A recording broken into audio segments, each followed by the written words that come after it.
Question for one of our viewers: what techniques can I use to manage the emotional stress that is affecting my work performance?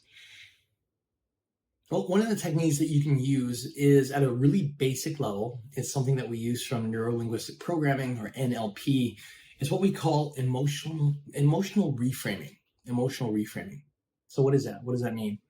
What it means is that when there's something that we're looking at, a situation, an event, and it makes us feel horrible, makes us feel negative, sad, angry, however it is you want to call it, when it doesn't allow us to function like our normal daily selves, it means that there's something that we're looking at, that we're thinking about, that's affecting us in a way where we feel like we don't have control, like we're almost helpless, almost like victims per se.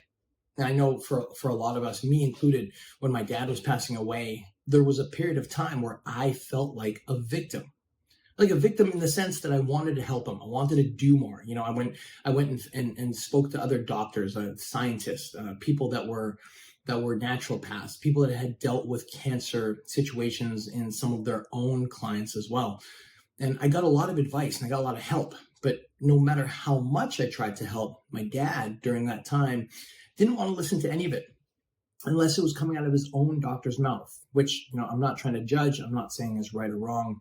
What I'm trying to say is that situation where I couldn't get my advice across to him, it made me feel powerless and helpless. So as a result, I felt horrible. I felt crappy. You know, going to work was hard. Going and teaching fitness classes while I'm waiting, you know, to run my class, I'm staring at the wall, just aimlessly, not even thinking about what class I got to run, because I kept thinking about him. Like it was really messing up my life. And one of the techniques that I had to use was this thing called emotional reframing, which basically meant that every single time I thought about my dad, what I had to do, because there was a moment in time where I didn't have someone who could help me, is I had to ask myself these questions, emotional reframing questions. And without just giving you questions, let me give you the principle. Let me give you like what it really means, what it's supposed to do. Emotional reframing means that when we don't have outside support, we help ourselves by forcing ourselves when we're alone, when we're by ourselves, and when we got nobody else to reach out to, we force ourselves to ask certain questions. And the questions have to be designed to help us look at the negative situation. In this case, you know, someone passing away, someone we love, from another angle, from another perspective. But the questions have to be made in a positive format. And that's where it gets tough for some people. But I'm telling you right now from personal experience, if you can push yourself, and yes, in the beginning, you kind of have to push yourself when there's no one there to help you. If you can push yourself to ask positive questions, then a lot of times over a short period of time, the brain starts getting forced to find those answers for you. You got to remember that when it comes to conscious, we're very clear on what's black, what's white, what's on, what's off. The world that we call reality, it's just very clear to us here. But how we control our emotions is not very clear when we don't have control of them, over them. And that comes from the subconscious programming, or the way that we build habits. So the questions, when forced to be positive, and we have an intention on finding those answers, it forces the subconscious brain to look for those answers, even if we disagree, even if we don't want to. I mean, think about it. For example, you probably didn't want to feel tremendously horrible about your loved one passing away. You probably didn't want to get into this place where it was hard for you to function, hard for you to work, hard for you to get sleep, hard for you to focus on your daily routine. You didn't want that. That's just something that automatically came out of you because of that situation of someone that you love coming closer to passing away, if not passing away. Well, that wasn't by choice. That's something that just happened to you. It's something that your brain responded to in a way that your brain just wanted to respond to. No decision making there. Well, guess what? There's a way to undo that, to reverse that.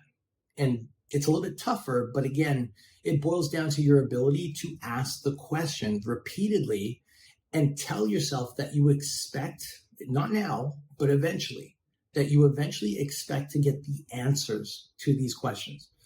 The subconscious brain has to listen to you. But if you don't ask it enough times and with not enough high intention, your subconscious just kind of goes, okay, yeah, whatever. You don't really mean that. But if you really mean it, like during that time, there was a short period of time where I was not able to get help, and eventually I did. But during that time where I didn't, I had to ask myself questions like, well, what am I not seeing from this? You know, how can I see this in a better way? How can I see this in a way that benefits me or my dad or my family? You know, what can I do to be more supportive, even if my support is not received with love? You know, which was hard because sometimes I would, try to find answers and they would be rejected. So it doesn't feel very loving when I try to pass that knowledge up, right? Through that continuous effort with a whole list of other questions I kept having to ask myself, I eventually got myself to a place where I was at least stable. And then, of course, his situation got worse and I got worse. And eventually I had to go and ask for help. And I'm very lucky that my business partner was also training with me in clinical hypnosis to help me get out of that funk. So for you, if you don't have someone and you have to figure out a technique for yourself, use emotional reframing by asking yourself positive questions and force yourself to ask yourself when you don't feel like it. That's the challenge. You got nobody else to help you. You got to help you, right? And you have to do it with the expectation that you will get an answer. Maybe not right now, maybe not next 5 minutes, maybe not the next hour, maybe not the next day. But you have to expect from yourself that eventually your brain will give you answers that you can use to help yourself get through the day, to function better, to find new answers, maybe to find support, maybe find someone who can actually help you faster and easier. Use emotional reframing in that context, and it'll help you get through some of these toughest times of losing the people that you love.